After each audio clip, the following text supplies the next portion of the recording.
Everyone's talking about it. McGregor and Mayweather, Mike Dice, are MMA expert, traveling the world, and will be in Las Vegas August the 26th. So no one's given McGregor a chance, although there has been more bets have been placed on McGregor than Mayweather because people are hoping to hit it big, although 89% of the money is on Floyd. What's your, if the betting public was coming to you and say, hey, Mike Dice, how should I put my money here, what would you say?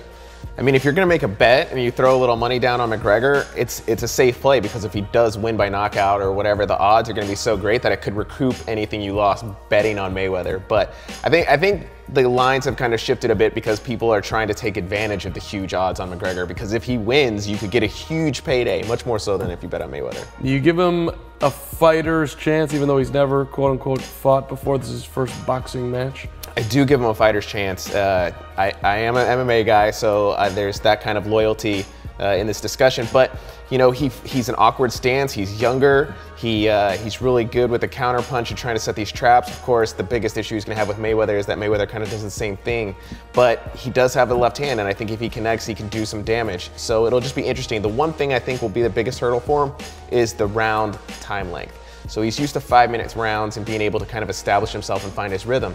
But in the UFC, the rounds are 5 minutes. So when you go to boxing, you have 2 less minutes to work with. So it could take him a little bit longer to try and adjust. Okay, so people are saying that, I don't know if that plays into what you just said, but if he has a chance, it's going to be early. First 4 rounds. Yeah, we saw it with Nate Diaz, UFC 196. Diaz came in off a couple weeks' notice, and a lot of people question his conditioning, or at least Conor did. And I think Conor came in swinging for the fences, and he swung himself out early. And even in the rematch at UFC 202, I think that was also the case. He won the first couple rounds, maybe swung himself out a little bit, and he spent the last 3 rounds of that 5-round fight trying to kind of be a little bit smarter and efficient with his energy. So he does seem to kind of burn through that energy, looking for the knockout early on. Who's won the press conference tour? The verbal bouts. Dance for me, boy? It seems a little bit aggressive to me. Well, if you were going off scores, that's the moneymaker if you're paying attention. 10-point must system that boxing and MMA uses for scoring. I think you give LA 10-9 to Floyd, Toronto 10-8 to Conor, and I guess 10-9 to Floyd for Brooklyn. So going into the 4th and last stop, you'd be all even, essentially. So it'll be interesting. There's a lot of Irish people in London. There's more Irish people living in England than there are living in Ireland. And 5,000 people have reportedly traveled from Ireland to London for this press conference. So he should have the advantage with the crowd. But Brooklyn was a train wreck for him.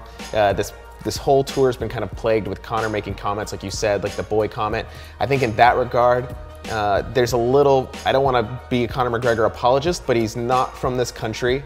So I don't think he understands maybe the intricacies of race tensions in the United States, and how a word seemingly as innocent as boy, and a word that is common in Irish vernacular and slang, could be so offensive. Obviously, he understands that race is an issue in the United States, but I think it's a kind of an intricate thing. Other things he's said and done, especially in Brooklyn, have been more alarming. But I don't think he is intending to be that way. I just think there might be some confusion. I've seen some pieces about who's got the higher moral ground. It's kind of hard to find here with these two. Going into this fight, or going into Brooklyn yesterday, I think it was definitely Conor. You know, he did really well in Toronto. It was really entertaining. He had great insults. Even with the boy comment, I think you could kind of explain that like I did. He does have an issue of pushing the line in those boundaries. He's said things before. He's talked about enslaving in a Brazilian village. He's called a German fighter a Nazi. You know, he called Nate Diaz a cholo. So like, he's definitely flirted with these lines before. I think you could explain that he's since done things in Brooklyn that I think makes it harder to defend him. And he kind of gave up the moral high ground in Brooklyn. So now I don't know that either one of them's kind of standing on it. Would you call him the quote-unquote master promoter? McGregor? Yes, self-promoter. I think so, yeah. He, you know, came into the UFC, you know, he fought Dennis Seaver on Fox, and that was a free card. And then all of his fights after that have been pay-per-views, and he's just broken every pay-per-view record along the way in the process. You know, his 2 fights with Nate Diaz, each of those events did 1.6 million, setting records in the UFC. So he's definitely become this master promoter, and I think it'll prove itself in the long run, because UFC kind of tied their Ultimate Fighter franchise to Monday Night Raw to kind of bring over WWE fans into the UFC in the early days. This is like going on 10 plus years ago.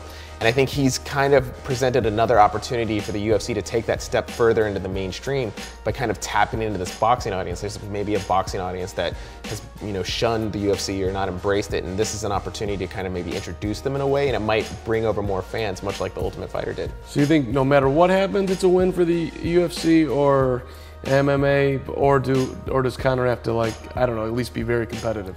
I don't know that I would say that it's an outright win for the UFC. I think there's a lot of benefits they're getting from this. If McGregor doesn't return because he's made $100 million and doesn't want to fight for less in the UFC, I think that could be a big hit. But I think, if he comes back and fights before the end of the year or even in early 2018, like he says he wants to, I think it's huge for the UFC. So, I think there's a high risk, high reward kind of situation. But even if Conor McGregor leaves, I don't think it'll be that much of a loss. You could have seen that he was on his way out, early. He's already made a ton of money. He doesn't need this. Other things could be in his future, movies or whatnot. You want to make a prediction? No. I knew you didn't. I knew it. I sensed it. All right, I won't force it. Mike Dice, our MMA expert. I'll make a prediction. The moneymaker in 4. Floyd Mayweather in 4? Yeah. McGregor says he will be knocked out in 4. I know. I don't think, if Mayweather wins, I think it's a decision. I don't think it's You don't think he'll knock him out? No. Okay. I mean, we've seen Conor take a big shot from Nate Diaz and weather it, so I don't know that he'll you don't think he's going to go out? No. Well, all right. Well, I'm looking forward to it. August 26th, Las Vegas. He'll be there. Conor McGregor, Floyd Mayweather. All right. Thanks for joining us, Mike Dice.